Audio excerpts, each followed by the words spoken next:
Well, hello everyone. My name is Zachary O'Shea, and this is Box of Teeth. This month we've been covering an antagonist that you can use for your Dungeons & Dragons game, especially if it's horror themed, along with all their minions, and we're going to cover another member of that cult right now. As a reminder, this month we're covering the Lodge Master. The Lodge Master being a demon who in the mortal plane pretends to be a distinguished older gentleman. This older gentleman is an avid hunter, a real man's man, and a real ladies' man. He puts together hunting lodges or like institutions with noble-born sons and merchants' rich sons, that sort of thing, and kind of teaches them some very toxic masculine principles as well as inducts them into his demonic cult. Then he releases them on their society peers, which makes things bad for high society as things start to fall apart, but it also trickles down and ruins the lives of commoners as well. We've been covering the cult this month as well that he institutes, and they cover the 4 horror genres of body horror, demonic horror, corruption horror, and class horror. And today we're going to talk about the Lodge Bloodhawk. The Lodge Bloodhawk is a senior member of the cult that focuses on long-range combat. They are no longer humanoid. Through devilish ritual, continuous cannibalism, and forbidden alchemy, they've transformed themselves into monstrosities. Bloodhawks are still able to pass for human most of the time, though their eyes are yellow and raptor-like in appearance. Their fingers grow long and thin, their feet into curled claws, their noses become exceptionally sharp, almost inhuman points, and red feathers start to grow from their scalp. And these feathers now trickle down their spines, and there's a couple that can be found on their ankles. Oftentimes, they're going to go ahead and use specially tailored clothes and wigs to hide this appearance, and illusion magic as well as needed and as available. The Lodge Bloodhawk's diet is strictly carnivorous. Their masks are that of a bird of prey, usually bloodhawks.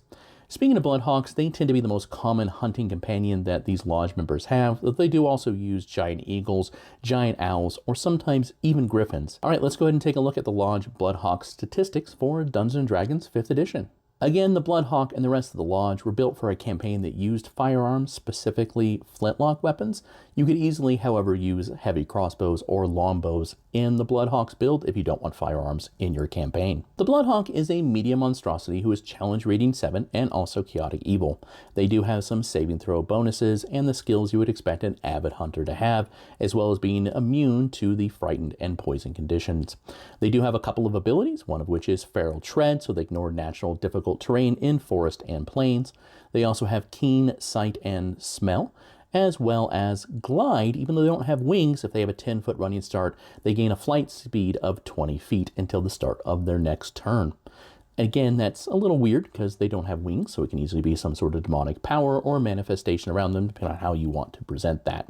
They do have firearms knowledge and musketeer, which means, hey, they can use firearms, and musketeer is more or less just a toned-down sharpshooter. You could replace those with the feats as appropriate. Like any other Lodge member, they do have killer instinct, so when they're attacking a creature with half hit points or less, they have a critical range of 19 through 20 instead of just 20 alone.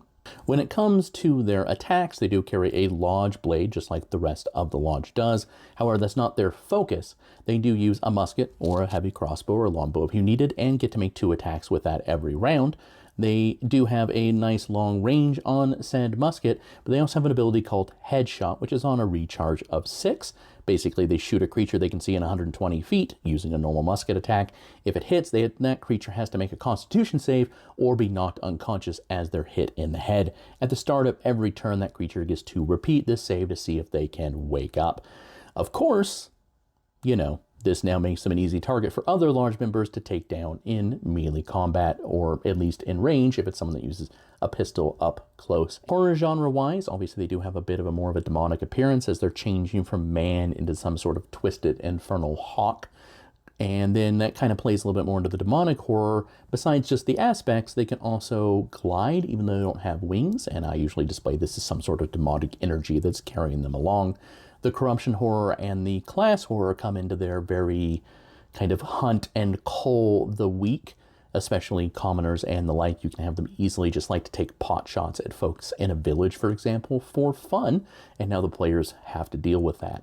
I hope you enjoyed the Lodge Bloodhawk. There's one more Lodge member to go, which we'll probably cover tomorrow. You can find all of the Lodge, along with their Dark Master, and hundreds of other horror-themed monsters for Dungeons & Dragons 5th edition that are all perfectly free at boxofteeth.blogspot.com. If you're interested in the non-Dungeons & Dragons horror role-playing projects that I have, or the horror fiction that I write that includes grease paint right there, you can always go to www.zacharyoshea.com. Again, I do really appreciate your time and your attention today, and have a wonderful rest of the afternoon.